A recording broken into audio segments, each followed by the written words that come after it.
Thank you for tuning in to another episode of Time Traveler's Handbook. Today we are talking about Doctor Who, episode 7 of season 8, titled Kill the Moon. Spoilers ahead. In this episode, the Doctor and Clara face a moral dilemma on whether or not to let the moon, an egg, hatch and allow a giant creature to emerge from it. They debate on whether to blow up the moon and get rid of the threat to humanity, but lose the moon, or let it hatch and risk the creature threatening human life on the planet. The contents of the episode are almost irrelevant, other than one simple fact. The Doctor has the ability to ascertain whether or not an event is a key event in the course of human history.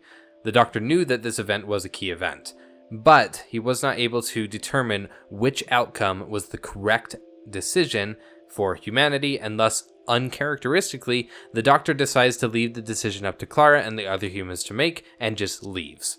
He felt that stepping back and letting them call their shots was the right way to solve the situation, which ends up causing some tension between the Doctor and Clara in a really excellent scene.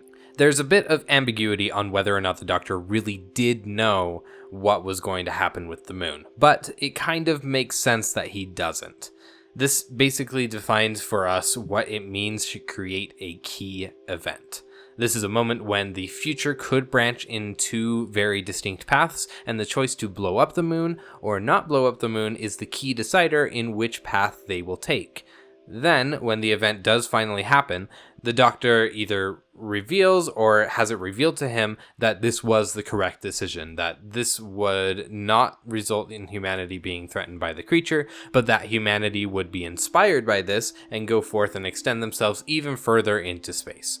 I think it's interesting to visit this a little bit because it shows that in Doctor Who's universe, they have a very dynamic way of defining key events. Namely, that the definition of those key events can happen at any point in time and space relative to a time traveler.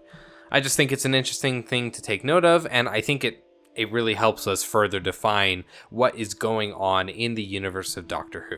That's it for this episode. Next time we will close off our episodes on season 8 by talking about the season finale of season 8. As always, thank you for listening.